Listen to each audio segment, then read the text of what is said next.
Hey, hey, hey, hey, hey. Too much? I'm sorry.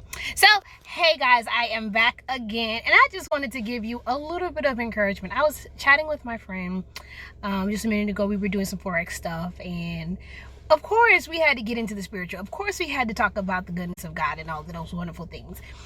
And I said to him, as long as God is asleep, I'm not worried.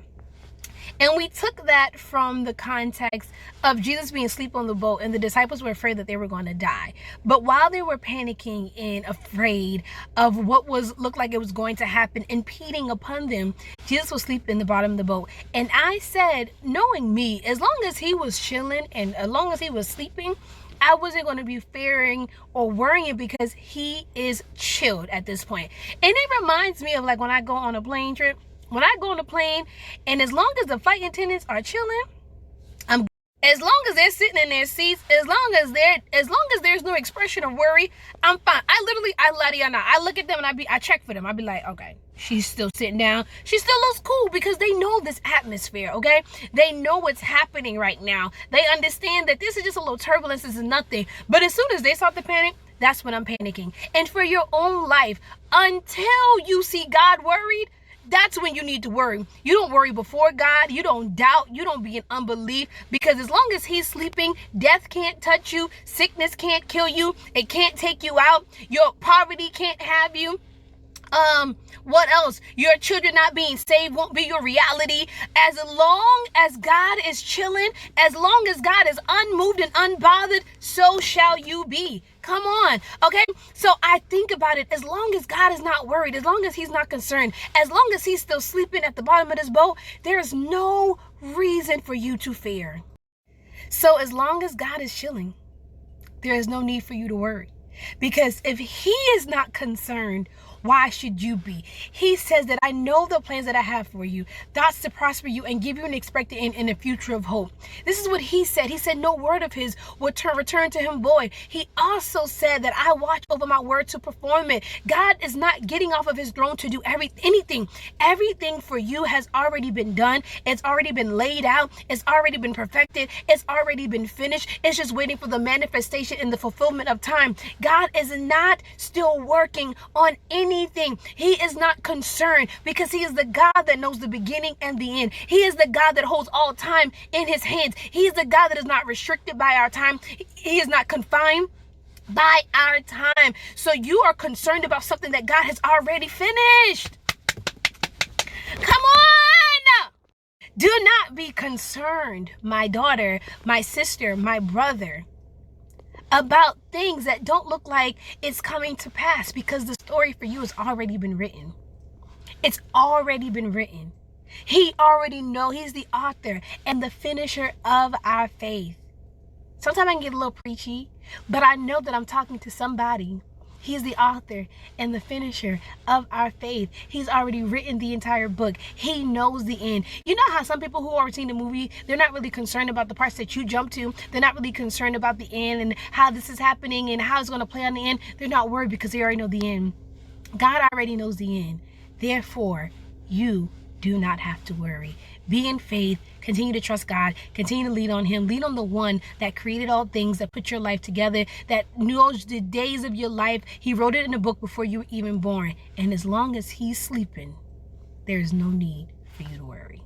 And that's just like the natural part of it, by looking at other people. But we have to get out of our feelings and get into the knowing and what God said, and trust him and take him at his word. For me, like, the enemy has been fighting me, telling me that I'm not going to live and I'm not going to live long, and premature death, and like all of these things. He's been attacking me. Do you hear me?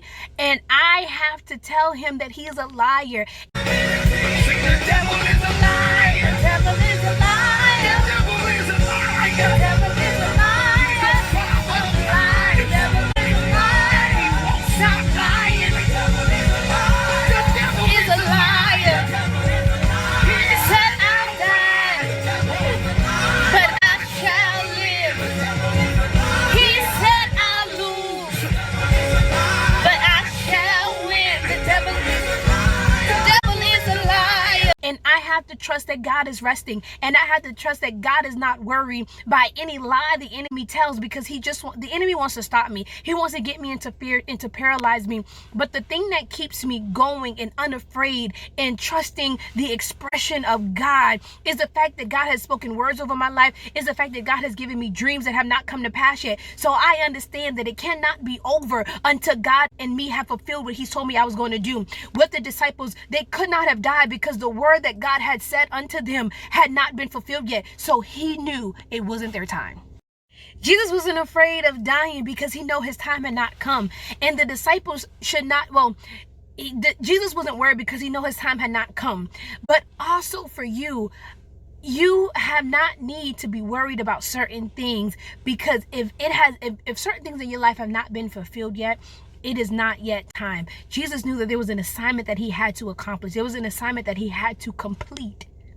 So as long as your assignment is not complete, you are not going anywhere. And that's for the fear of death that has been impeding upon people, especially during this time that we are in, okay?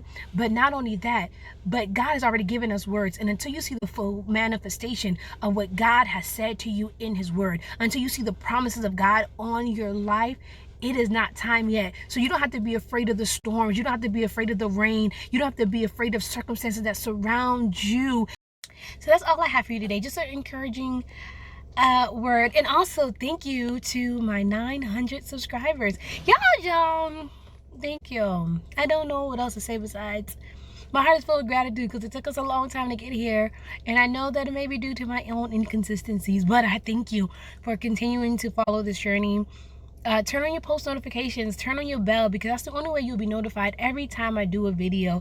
And I'm going to at least give you guys one video a week. That is my dedication to you. So thank you for subscribing. Thank you for following. Thank you for being a part of the family. Thank you for trusting my voice. Thank you for trusting in the God in me. It means the world, okay? So subscribe to this channel. Tell a friend about it. Like this video. That's also helpful. And leave me a comment of anything that you would like to talk about, anything that you would like to hear from me, any feedback. I don't care. Talk to me in the comment section. I'll be waiting for you guys, okay? Love you. Bye.